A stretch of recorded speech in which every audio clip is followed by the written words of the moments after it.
오늘 사건은요, 눈에 보이지 않는 총탄이 실시간으로 날아듭니다. 신고가 들어온 다음 날부터 언론이 계속 따라붙는데요. 확실하지 않은 유언비어들이 자꾸만 쏟아지면서 세간이 온통 피해자가 대체 왜 그랬을까에 대해 궁금해했던 그런 사건입니다. 이 범인을 두고 하는 얘기가 아니고. 대체 무슨 헛소리들이 피해자를 괴롭혔던 거죠? 때는 2018년 6월 17일 일요일입니다. 이제 막 자정을 넘긴 시각, 파출소로 얼굴이 하얗게 질린 중년의 여성이 급히 뛰어들어옵니다. 저희 딸 좀 찾아주세요. 그 애가 낮에 나갔는데 핸드폰도 꺼져 있어서 연락이 안 돼요. 지금 당장 빨리 좀 가주세요. 자정이 넘은 시간에 딸이 안 들어왔다. 어머니신 것 같아요. 전화기가 꺼져 있으니까 얼마나 걱정이 되셨을까요? 그러니까. 고등학교 1학년이었습니다. 17살이었고요. 오후 1시쯤 친구를 만나고 오겠다며 나갔다고 했는데 연락이 두절된 거였습니다. 누구를 만나러 간 거였어요? 어머님도 그 친구가 누군지 모른다고 하더랍니다. 접수된 신고를 받고 저희는 바로 비상에 걸렸고요. 여학생의 신변 확보가 시급한 상황이어서 바로 어머님을 만났는데요. 어머님이 딸을 계속 찾아다니다가 신고를 하러 오셨던 상황이었습니다. 너무 애가 타셨겠네요. 하루 종일 찾아다니셨을 거 아니에요? 그러니까. 네. 아무것도 확인이 안 되니까 일단 파출소까지 가신 모양인데. 저희도 처음엔 그런 줄 알았는데 어머님이 파출소로 직접 간 이유가 있었습니다. 뭔가 이상한 일이 있었던 거예요? 어머니는요, 9시 뉴스가 끝나도록 딸이 집에 들어오지 않자 옆집으로 갑니다. 딸이 제일 친한 친구네 집에서 놀다가 혹시라도 잠이라도 든 건가 싶어서. 그런데 그 집에 딸은 없었다고 합니다. 그 친구는 그날 만난 적도 없다고 했고요. 자기도 연락이 안 돼서 걱정을 하고 있었다고 합니다. 딸이 누구를 만났는지 그 친구는 알고 있었기 때문입니다. 친구는 어머니한테 조심스럽게 그 자신의 휴대전화를 내밉니다. 전화기를 왜 내밀었을까요? 그러니까 전화기를 왜?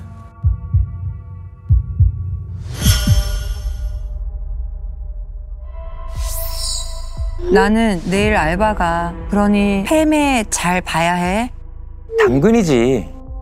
위험하면 신고해줘. 알스. 왜 알바를 가는데 이런 말을 했지? 대체 누구를 만나러 간 거예요? 아빠 친구를 만나러 갔다고 했습니다.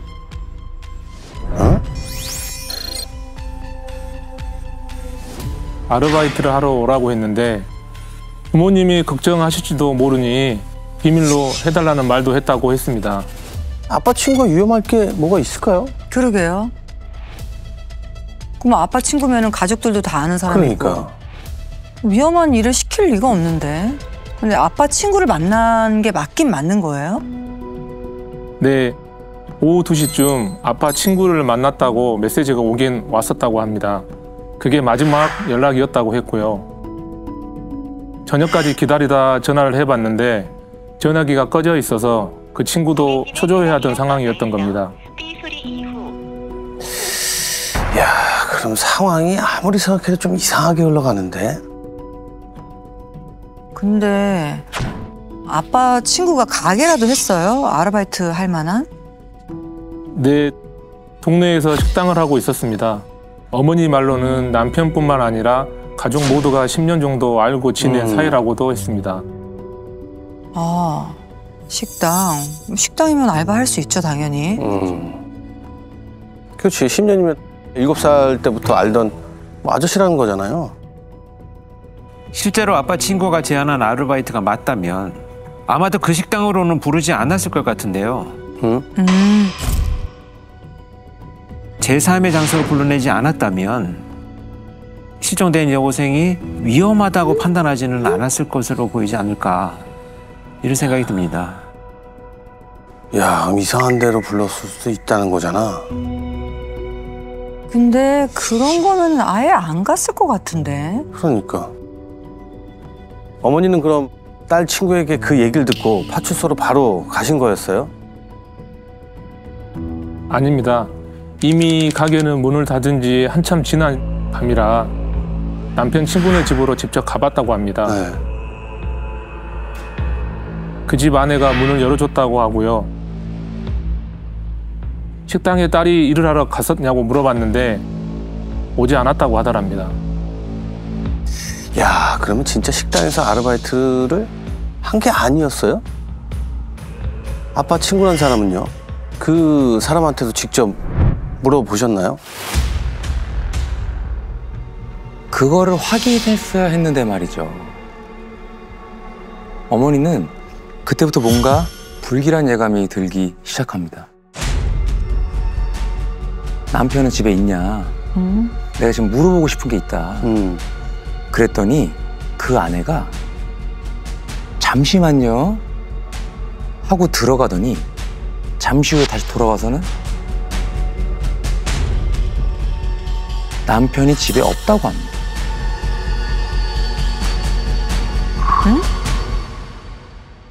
뭐야, 잠시만요 하고 들어간 거면 남편을 부르러 갔다는 얘기잖아요. 집에 없었던 거면은 바로 알았을 텐데 그걸 들어가서 확인을 하고 와서 대답을 해준다고? 그거 이상하잖아요, 그거는. 그 얘기를 듣고 그 집부터 갔는데요. 그때가 새벽 1시쯤이었는데 그때까지도 아빠 친구란 사람이 집에 없었습니다. 새벽 1시에도요? 만약에 나갔더라도 그 시간에 왔을 것 같은데. 그러니까. 아빠 친구의 아내가 잠시만요 라고 했던 이유가 뭘까요? 뭘까? 이 집에요 CCTV가 있었습니다. 그럼 다 지켰을 거 아니에요? 근데 CCTV가 있는데 이상한 행동을 했을 리가 있겠어요? 그러니까 이게 어떻게 된 거야? 응? 집이 크네? 뭐 집에 아무것도 안 보이는데? 네. 어어. 뭐야? 뭐지? 막 뛰어가는 것 같은데?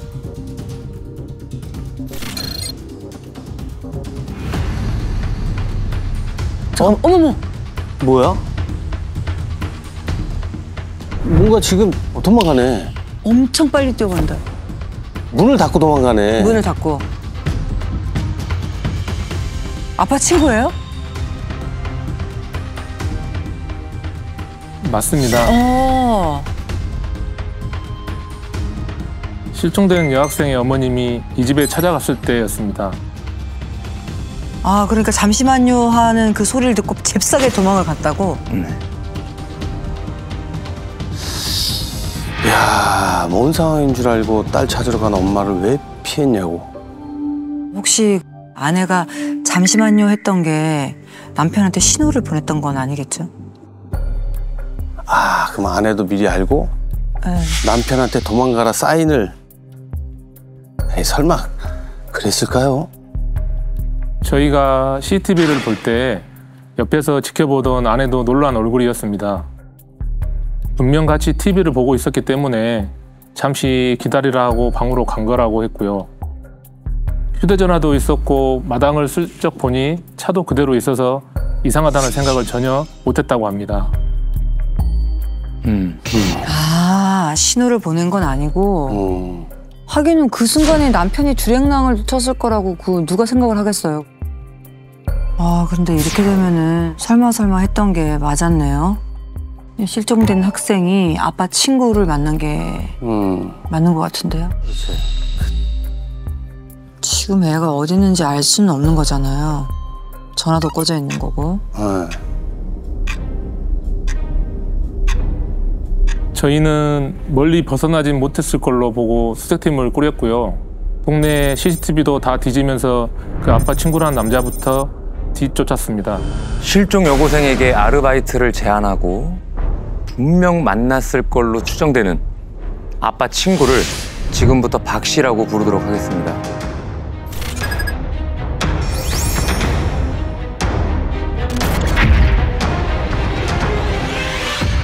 형사님들은 밤새 박 씨의 뒤를 쫓습니다. 그러다가 아침 6시 날이 밝을 무렵에 심상치 않은 신고가 하나 들어옵니다. 여기 공사장인데요. 사람이 죽은 것 같아요. 빨리 좀 와주세요. 아,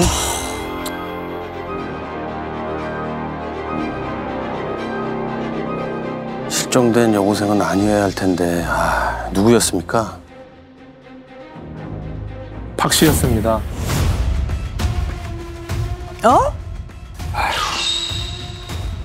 박 씨요? 타살이에요? 타살의 정황은 전혀 없었습니다. 공사장 철근에 노끈을 묶어 목을 맸습니다. 이야, 이게 뭔 짓을 한 거야? 가만 있어봐, 이게. 스스로 목숨을 끊었다.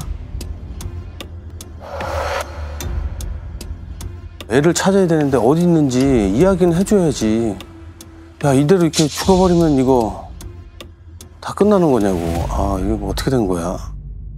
혹시 이것 때문에 피해자가 왜 그랬는지 궁금했던 건가 본데요. 그렇죠. 그 언론에서 주목했던 건 왜 아빠 친구가 제안한 아르바이트를 따라갔을까에 대한 억측이 굉장했다고 합니다. 돈 때문에 혹은 이상한 관계이지 않냐. 화살이 향해 있었다는 거죠, 언론에서. 그 부모가 살아있는데 네. 근데 사실 여고생 입장에서는 잘 아는 사이고 그러다 보니까 선뜻 판단하기가 애매했을 이런 장소였을 가능성도 있고요. 그런 거 봐서는 일 자체는 건전한데 의외의 장소이거나 그 반대일 수도 있는 거죠. 그러니까 애가 헷갈리게 애매하게 제안을 했다. 이게 뭐 어떻게 된 거야? 사건이 뭐 이렇게 그냥 끝나는 건가요? 그럴 수는 없었습니다.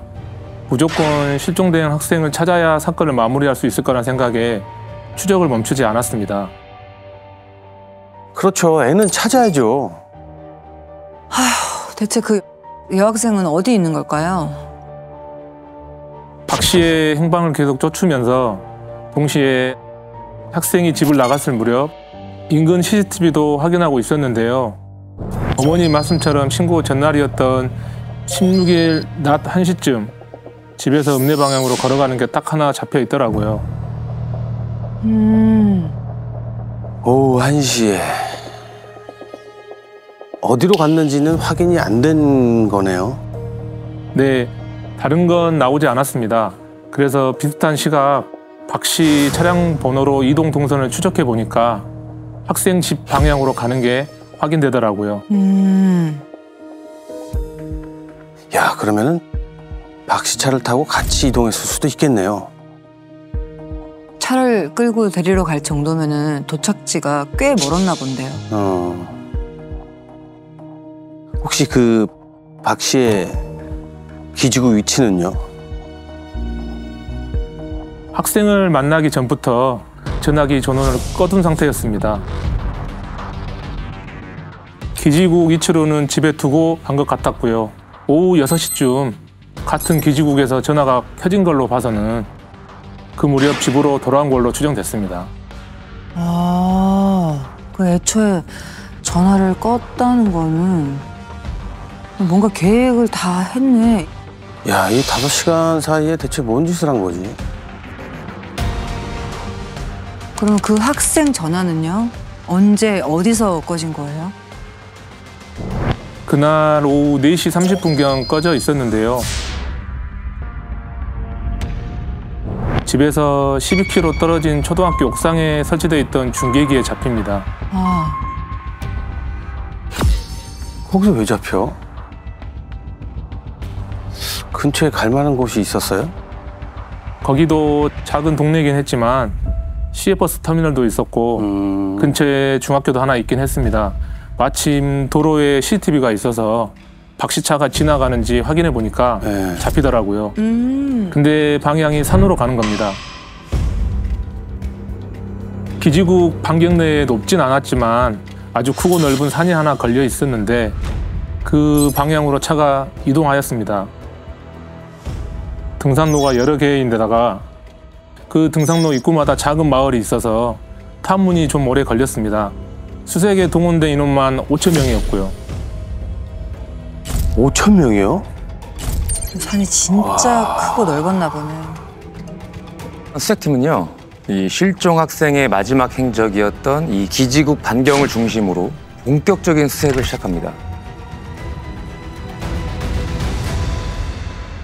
그리고 그때 형사님은 박 씨의 집으로 다시 가보는데요.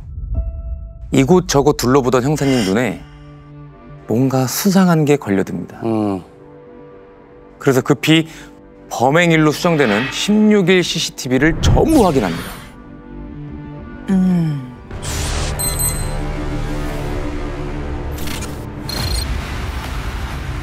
저기 박씨 차인가 봐요. 네. 파란색 옷을 입었네. 응. 저게 뭐지 근데?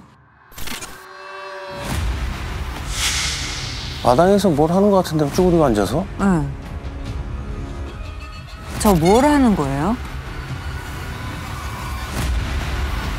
박 씨가 차에서 내리자마자 마당에서 뭔가를 태웠습니다. 어머. 그리고는 바로 세차까지 하고 집으로 들어가더라고요. 오자마자 뭘 태우고. 세차까지 하고. 근데 형사님은 먼저 뭘 봤길래 CCTV를 확인하신 거예요? 마당 구석에 시커먼 잿더미가 있길래 뭔가 싶어서 가까이 가서 봤더니 옷을 채우는 단추 버클 같은 게 하나 보이더라고요. 그래서 CCTV를 돌려보게 된 것입니다. 그러니까 자기 옷을 태웠을 수도 있죠. 피가 묻어 있으면. 그렇지. 박 씨가 태운 건 자신의 옷이 아니었습니다. 과학수사팀을 불러서 단추를 수거하고 가족이랑 그 옆집에 산다는 친구한테 보여줬는데요. 단박에 알아보더라고요, 친구가. 실종된 학생의 바지 버클이라고 했습니다.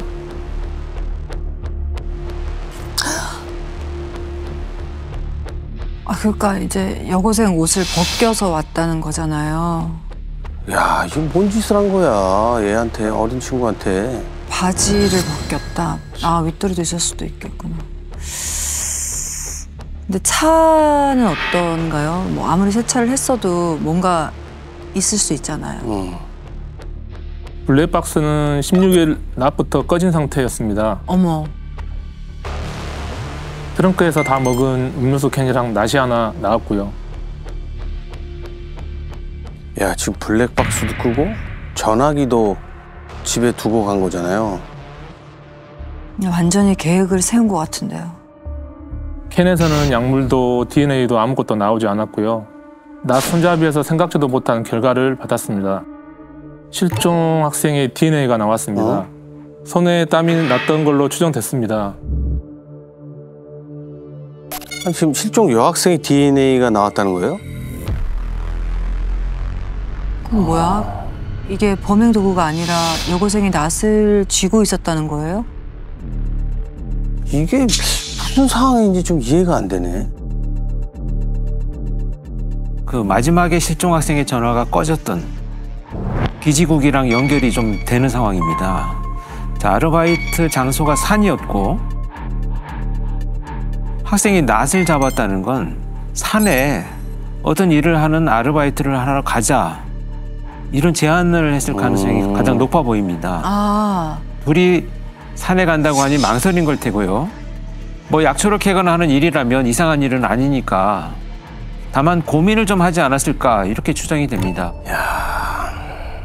뭐 오래 알았던 아저씨니까 의심하지는 못했던 상황일 수도 있겠네요. 그럴 가능성이 높았습니다. 친구랑 주고받은 메시지를 확인해 보니까 박 씨가 아르바이트를 계속 하라고 하니까 학생이 고민된다. 어떻게 해야 하나 친구랑 고민을 나눴더라고요. 그래서 이전에 학생의 풍선을 따라 CCTV를 모두 확인했는데 사건 발생 5일 전이죠. 6월 11일 학생이 하교를 하던 시각 우연인지는 알 수 없지만 박 씨 차량이 학교 방향으로 간 게 확인되기도 했습니다. 야, 그럼 집요하게 학교까지 찾아간 건가? 그러니까 끝까지 얘를 설득하려고 흔든 거네요, 뭔가. 맞습니다. 사건 발생 3일 전에는 학생 가족을 모두 자신의 식당으로 불러 밥도 먹였더라고요. 어머. 그때 학생 가족도 그 아빠 친구의 아내도 이상한 낌새는 전혀 채지 못했다고 했고요. 아니, 근데 어떻게 그렇게 하죠? 왜? 그러니까 10년을 알고 지냈다는 사이인데 그러니까요. 걱정이네요. 6월이면 더위가 한창 시작이었을 텐데. 그때 진짜 밤낮없이 뛰어다녔습니다. 수사 들어가고 3일째인가는 제가 갑자기 정신을 잃어서 쓰러지기도 했으니까요. 아이고, 참, 세상에. 무슨 일이야 이게. 그래서 결국 찾으셨죠? 박 씨의 차량에서 낫이 발견되자 기지국에 걸려있던 그 넓고 큰 산을 수천 명의 수색팀이 샅샅이 뒤집니다.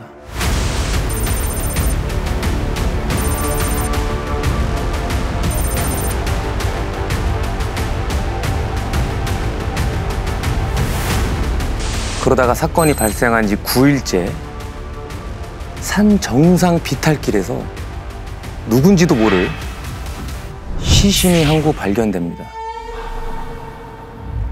야, 9일 만에 찾은 거예요? 근데 누군지 알 수 없다는 게 그러면 부패가 심했던 건가요? 어땠길래요? 아무것도 확신할 수가 없었습니다. 속옷까지 모두 벗겨진 나체였는데 아이고. 부패가 너무 심하게 진행돼서 머리가 몸에서 분리되기 직전인 상태였습니다. 게다가 저희가 진짜 긴가민가 했던 게 시신의 머리카락이 마치 군인처럼 빡빡 깎여 있었습니다. 응? 나중에 발견되면 DNA나 못 찾게 하려고 일부러 그런 거 아닌가? 일단 이거 실종된 학생이 맞았어요? 네, DNA 확인 결과 실종된 여학생이 맞았습니다. 왜? 왜? 아, 왜 그랬을까?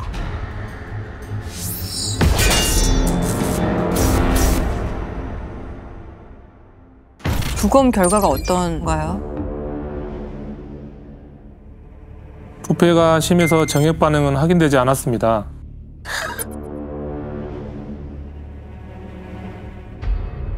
사인도 질식사로 추정될 뿐 정확하지 않았고요. 단 하나 확실한 건 수면제인 졸피뎀이 나왔습니다. 화관이죠.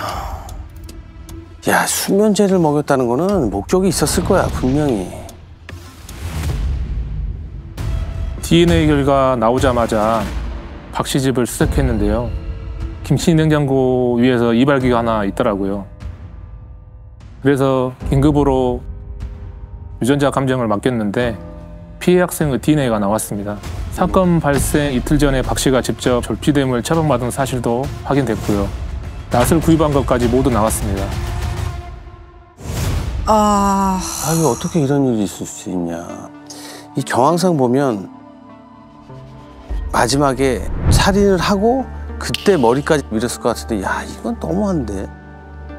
나중에 신원을 확인하지 못하도록 하기 위해서 삭발을 했을 가능성도 있지만 범행 직전 전화기도 블랙박스도 다 꺼놓고 또 돌아와서 증거물을 모두 태운 범인이 이발기를 집에 그냥 그대로 놓아두었다는 것도 좀 이상하고요. 네. 이런 걸로 봐서는 이상 성력을 갖고 있었을 가능성도 있습니다. 그러네요.